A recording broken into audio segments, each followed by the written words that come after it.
Hey there, everybody. It is day 34. I hope so. I think it's day 34. And it's November 30th. Tomorrow is December 1st.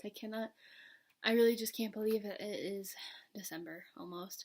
So that's shocking. And it's exciting because I'm very done with this year. So it's almost over. Got one more week of classes, and then I have 2 days of finals, and then I'm done. So that's great. It's exciting. Anywho, tomorrow is also exciting because it's the banquet where my mom and my brother and I are all dressing up as 80s musicians, I guess. So I'm being Madonna, my brother's being David Bowie, my mom's being the lead singer from The Cure. And we have been begging my dad to participate, but since he's the chief, he likes to put on this, like, serious act. Plus, my dad hates to dress up overall, so, or participate in anything like that. So, you know, he's just gonna wear his boring, like, either a suit or his just, like, uniform for the fire department. So, whatever. But I'm excited. I finally got my, fishnet stockings. I found them at Hot Topic instead of at Target. Like, I went to Target and I found good ones, but they were, like, so picked over. There was none in my size, so that's, unfortunate. So I found some good ones at Hot Topic. It was pretty easy, and, you know, in the past I've had fishnet tights that don't have the foot, though. They, like, end in the heel. Like, at the ankle. And what I was gonna do is I was gonna wear these shoes with them, like the fishnet tights up to, you know, the ankle right here, and then wear these shoes. But these tights that I just got have like the foot, and I think it's gonna look weird, so I'm like kind of debating, like, well, do I find other shoes to wear or do I cut them? So I don't know. I'm still gonna think about it. I'll probably figure it out tomorrow. I'm gonna work on my hair, my makeup, and everything else I got kind of figured out. I'm gonna repaint my fingernails and my toenails, and yeah, Garrick still has to figure out how he's gonna get his makeup to be the Ziggy Stardust stuff. So I told him to, like, get on that way earlier, and he has not. So not really my problem. Anyway. So the theme of today's video, and I think Sunday's video as well, I want it to be like a totally 80s weekend sort of thing. Because the 80s is like my favorite time ever that I was sadly not able to be a part of. But I love the 80s, so this is my totally 80s weekend. So the next 3 episodes are going to be around the 80s. So today and then Sunday are going to be top 10 lists. And then Saturday, tomorrow, is going to be the banquet and getting ready and all that sort of stuff. So that's going to be exciting. So welcome to my totally 80s weekend. And today's top 10 list, I have decided it's going to be top 10 80s movies. Now, a little caveat here before I get started. There are amazing movies in the 80s, clearly. Like, phenomenal movies. And it's really hard to, like, narrow it down to 10. What I've done here is I think I would like to just stick with those kind of like teen, young adult movies, like the John Hughes kind of films for this list. And not, like, you know, kind of maybe ignore the 80s horror films and like Star Wars and, you know, like serious dramas and things like that. So, like, I'm ignoring all of those movies right now, and I'm sticking with this top 10 list as a, you know, those, like, stereotypical teenage John Hughes film sorts of things. Okay, like, not all of them are directed by John Hughes, but you get what I'm saying. Like, those kinds of movies for my, like, 80s top 10 list. So, let's get ready for Miranda's Totally 80s Weekend, and we're going to start with top 10 list of 80s teen films. Here we go. Oh, and also, as always, top 10 lists are never in a specific order because it is too stressful and painful and sad. So, here we go. Number 1. I decided that the Goonies, of course, has to be on this list. It is one of my top 10 favorite movies ever, if you have seen that vlog. And so, of course, is on this list. And I'll probably skim over it a little bit as to why I love this movie so much, because you can go and see the full explanation in my previous vlog, which I will link down below. Yeah, so I love the Goonies primarily because I love that, like, relationships that all the characters have with each other and their very distinct personalities. It really reminds me of home. It reminds me of my childhood friends and memories, and I think it's funny, and it's a fun story as well, and I like the music. So anyway, just go check out the full explanation in the other video. Same with number 2, Stand By Me. Also one of my top 10 favorite movies ever, so go ahead and check out the full length explanation in that previous vlog. But I really love the story. I love the short story written by Stephen King, The Body, and the acting is phenomenal. Like, I really truly believe that these characters were kind of like the actors themselves. Like, it's very plausible in my opinion, and I think that Rob Reiner just did a fantastic job at directing these young actors and just bringing to life a fantastic loss of innocence coming of age story. So those 2 films, since I love them so much, I've already talked about them a lot, so just go check out that other vlog. Okay. Number 3, Ferris Bueller's Day Off, for sure. Love this movie, and I don't know if I have the right words for this film. I just really love how, like, why don't we just take a moment to kind of appreciate the world around us and the things that we can get out and just do? That quote that Ferris says is like, life moves pretty fast. If you don't stop around, and look at it or listen to it, you'll miss it, whatever it is. I'm not doing the quote justice, obviously, but it's actually my quote on my December calendar, because I make my own calendars, and so that's my quote for the December one, so this is exciting. I'll get to look at it tomorrow. But I just like that idea of, like, we are just so go, and yes, going to school is important, and going to work is important. Like, yeah, you can't ditch every day, obviously. But you know what? It's important to take a moment and, like, step back and recognize that, like, there are other important things in life, like, running around Chicago for a day with your friends and bonding with your friends and having meaningful conversations and doing really silly stuff and kind of just, living life to the fullest. That is just as important, if more important, than going to school and work, and, life can't all be business. So I really love the movie. Plus, it's just hilarious. Like, Ferris Bueller is such a charismatic person, and very, like, it's very attractive to, like, see that, and I'm like, I would totally want to be like that, if I was brave enough. Or I would really love to have friends like that too, who are just, like, so charismatic and so full of energy and full of life, and it's super exciting, and yeah, I really love the character as well, so definitely go check that movie out. Okay, number 4, Pretty in Pink. Some may argue that Molly Ringwald's best movie is The Breakfast Club, and I definitely love The Breakfast Club for sure, but Pretty in Pink is my favorite Molly Ringwald movie. I know when I went to my prom and when I went to homecoming, like, any dance at school, I just desperately wanted them to play If You Leave by Orchestral Maneuvers in the Dark. I have always loved that song, like, since I was a really little girl. But when I first saw Pretty in Pink, I was like 13 or 14 years old, and they played that song in it, and I was just like, oh my gosh. And so I went into high school with this expectation of, like, I need to dance to this song by OMD. And then they never did. Like, I requested it, like, no, it never happened, so that's tragic. It is definitely a dream of mine to, like, wear a really pretty dress and dance to that song with somebody. Find my ducky. So, yeah, love that story. I love the music in it, obviously. Like I said, OMD has, like, one of my favorite songs of all time, and it's played in, like, the most crucial part of the whole movie.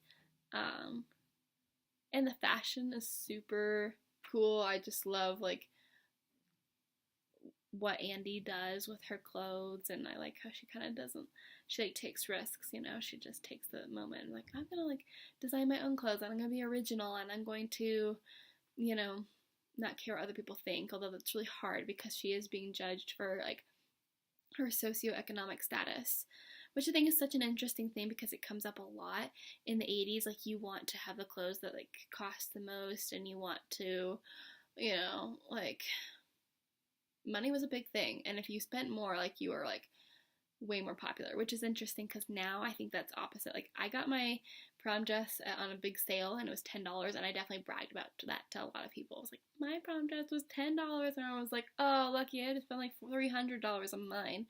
But back in the 80s, that was like so switched. It was like, my dress cost $300, $400, whatever, and like if yours cost less than that, you know, it was not as important or beautiful, or you weren't as popular. So I think that's an interesting like view to like look at the film and just be like, wow, like changed a lot.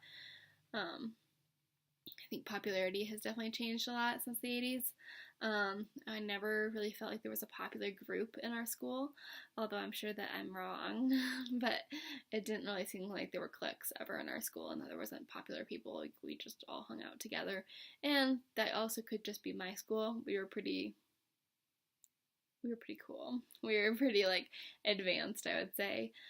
So I mean, that's not to say that other schools didn't experience that. So maybe it was just my grade too, I don't know, but like in my point of view, and I would think a lot of my friends would argue that as well, is that we just didn't really see that. I think my brother's grade even would argue that as well. So anyway, that was a mini rant there. But I love Pretty in Pink, so definitely go check that one out. All right, number 5. I definitely will say The Breakfast Club. Like, I'm not hating on The Breakfast Club at all. I love that movie. I just prefer Pretty in Pink when it comes to a Molly Ringwald film. So I love The Breakfast Club. The first time I watched it, I thought it was too, like, angsty and, like, tried to take itself too seriously. I just didn't quite, like, feel it. And then I watched it a second time, and I felt like I like, got more of it. And especially that one scene, like, it's just so beautiful. We actually acted this out in my TV class my senior year or my junior year, something like that. We acted it out. It's the scene where the 5 of them are all sitting in the library, and there is just one camera, and like they never cut. Like, it is a continuous shot, and I love it. Well, they do eventually cut, but like it really makes it feel like the audience is a part of the story and a part of that group of misfits. Like, the camera starts over here and it just slowly pans throughout minutes as they're just talking and talking, and it does such a great job of just making that feel like you are a part of this conversation. You are actually involved with talking with these people, and I love it. It's just, and I think that's the whole point of the story, is to like make you feel like you don't have to fall into a specific stereotype. Kind of going back to that popularity conversation that I just had. You don't have to fall into a certain stereotype. You are able to pick who you are in this world, and you have a little bit of everybody in you. You're not just, like, that's what they say, we're not just a princess and a basket case and a criminal and a brain and an athlete. Like, we have it all in us, you know, and we get to pick that. We get to define ourselves, and not you. And I love that, and I love the overall message. So fantastic movie, obviously. Just so good. Seen it way too many times, but I mean, can you really see the movie way too many times? I don't know. I just think that there's never been like a movie like that before. Like, I know that some people will try to talk about like the perks of being a wallflower, like matches that or try to emulate that, and I didn't really find the book or the movie to be too appealing. Like, I definitely felt like that was just people trying to like be a wannabe Breakfast Club, and like it didn't really feel like any of the story mattered whatsoever, and it felt like they were all just trying to be so dramatic just for the sake of being dramatic, and I just didn't like it. And it's an amazing story because it does still stand the test of time. Like, I can relate to it now, even though I wasn't a teenager in the 80s, and I feel like a lot of young adults and teenagers nowadays can still relate to it even though it's 30 years old. So I think that's super cool. Okay, number 6. What am I gonna say? Oh, I know. The Lost Boys. Absolutely. I love The Lost Boys, and it's so great, and it's so 80s. Like, I love the soundtrack. Like, just, oh, it sounds so good. And I like the People Are Strange cover that's done. Oh, it's so great. And the costumes, like, man, I love how the vampires look. They're super hot too. Like, let's just be real. Like, their hair and they're just so pretty. My goodness. And it's a classic. Like, it is a classic. And it's so funny too. Like, oh my gosh, the grandpa in that movie makes me laugh so hard. And same with the Frog Brothers. They're great. And what's his name? Sam's character. Like, the younger boys they're super funny. And I love that. And I also like the dramatic piece of, like, oh my gosh, like, how unique of an idea. Like, there's these vampires that are in California, and, like, you know, it's not like this Twilight thing. Like, these, like, vampires are, like, out for blood. Like, they're totally gonna, like, get you. And, like, this was before, like, people were trying to integrate, you know, like, vampires and werewolves and, like, monsters into an everyday life setting. So I think that's kind of cool. Is, like, here's, like a typical 80s, you know, time frame, and, like, here they are in, you know, California, and you know, just like a regular town, but, like, they have a serious vampire problem. I just love that idea. Like, who came up with that? That's awesome. So that's a fun one. Alright. Number 7? I think it's number 7.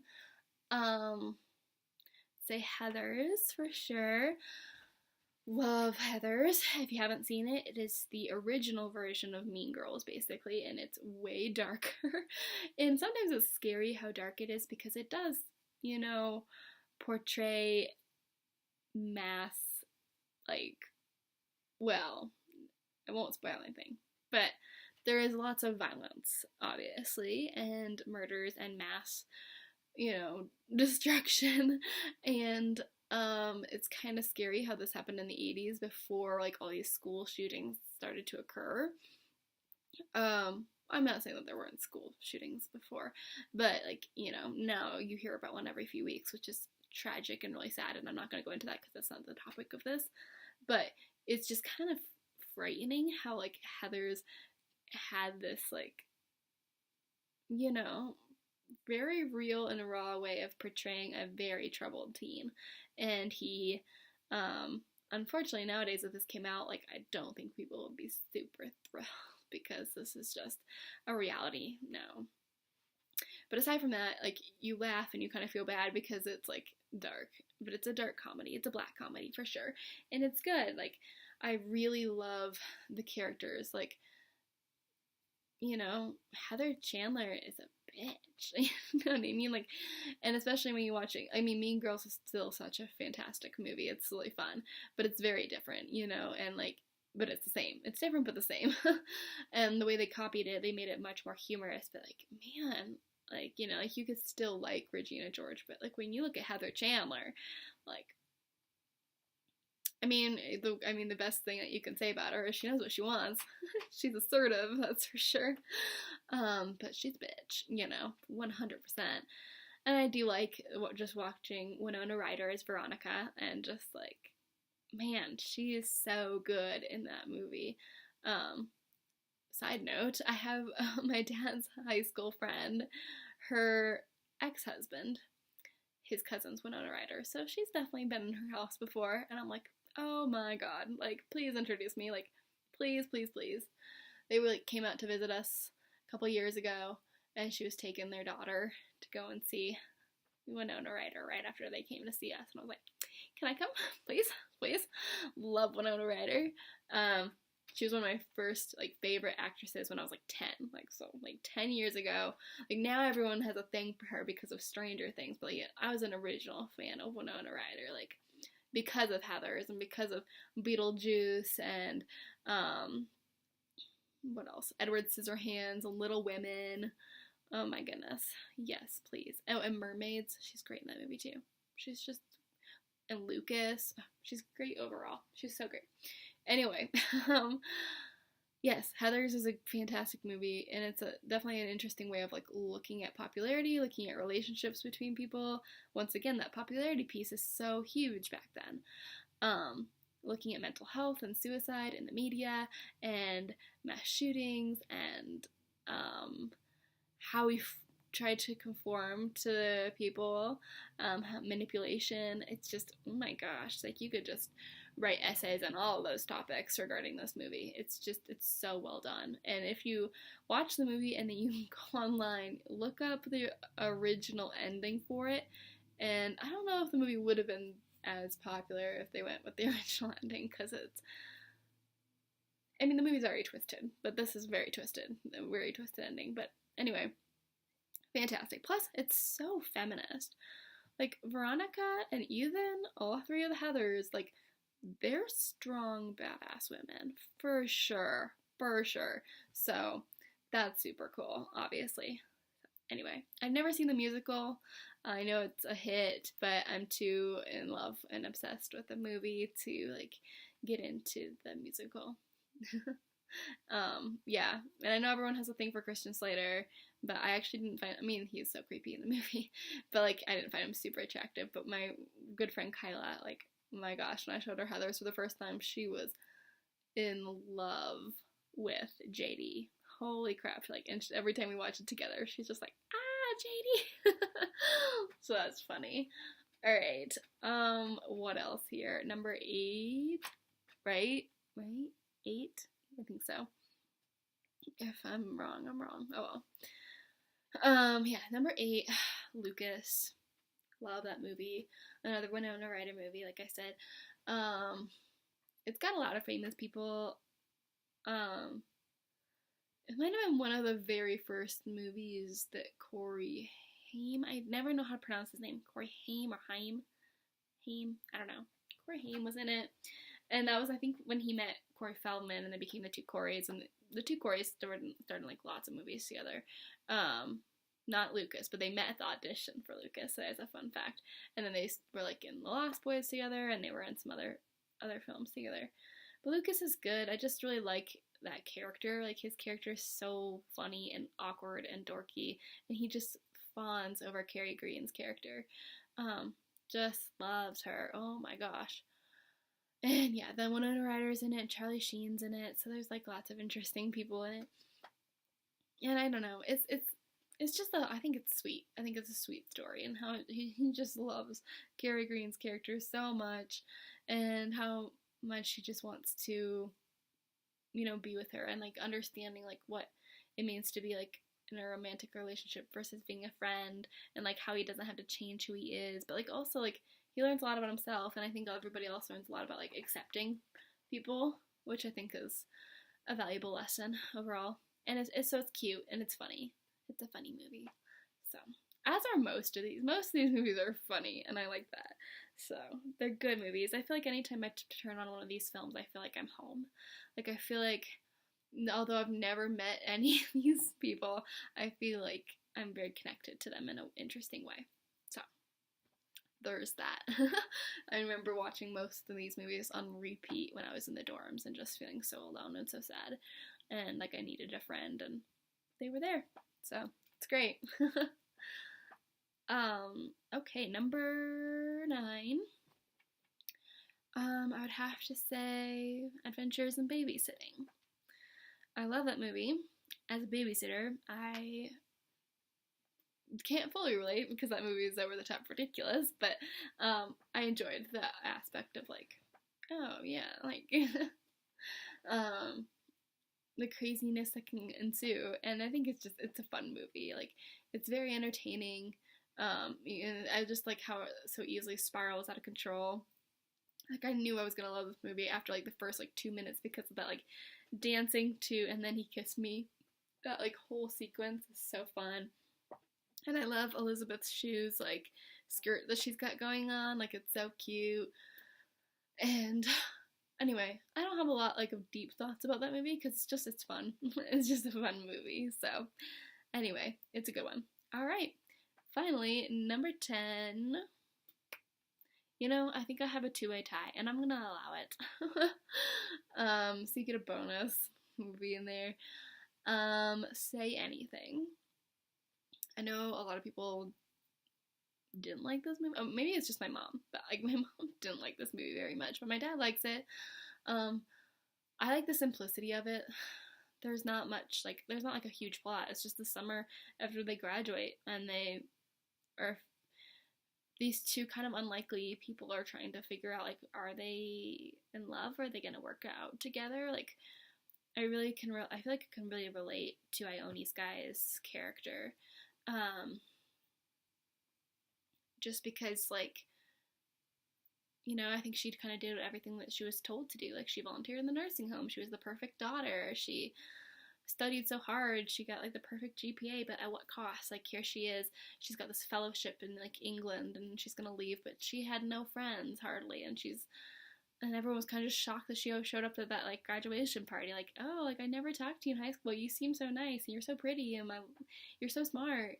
And I think like that's an interesting thought of like, yeah, it's important to study and to work hard and to be a good person and do what you need to do in life, but at the same time, like, at what cost? Like, you don't have to waste like valuable friendships and romantic relationships. And I think I like how John Cusack's character is able to kind of just like, I don't know, show her a different side of life, and I think she does the same to him, because he was kind of the opposite. Like, he's not going to college, and you know, he's hoping to become a boxer, and you know, he doesn't live with his parents, he lives with his sister, and it's just a very different situation. And I think that they both learn from each other, and I also like how there's no right way or wrong way necessarily. Like, they're both good people regardless, and can they make it work? And you know, I don't know, it's cute. I think it's sweet. And so my other 10th movie, because there's definitely a two-way tie here, would be Back to the Future. Because you just can't not include that in this list. It's just a classic. And I remember watching that movie like on VHS when I was 5 or 6 years old, and just being like, oh my god. And I was so confused. I was like, the whole like, going back in time. I was like, wait, who is this character? Like, she's his mom, and like that's his dad. But it's cool. It's a great movie, and I think it's a cool concept too. And there's great acting in it. The music's good, and yeah, I just like that movie, and I think it definitely reminds me of like my childhood. So there's definitely some nostalgic pieces. As with all of those, there's nostalgic pieces, because a lot of these movies I was watching when I was pretty young, whether they're not that's good or not, like, I don't know, but yeah. I remember my mom always, like, when we weren't paying attention, she'd be like, McFly, McFly. And I'm like, what? And so she had to show us that movie so we would like understand the reference, and ever since then I think it was like love at first sight. And I think that was like my first movie from like the 80s genre like this. I think I'm talking about, that was one of the first movies that I saw. It was probably like around 7, and then I watched the Goonies shortly after that, and that's just kind of how I like got into this whole thing. So hope you enjoyed the list. If you haven't seen all these movies, definitely check them out. I could definitely recite every line from all of them, but I won't do that. Nor does anyone love to watch any of these movies with me, because I constantly talk about why they're so great, giving random facts, and like spewing out the lines myself. So no one likes to watch them with me. But anyway, I hope you enjoy, and I will see you tomorrow as we continue on the Totally 80s weekend. And I'll see you Sunday for our second top 10 list, which will be top 10 80s artists, musicians, bands, that kind of genre. So, see y'all later!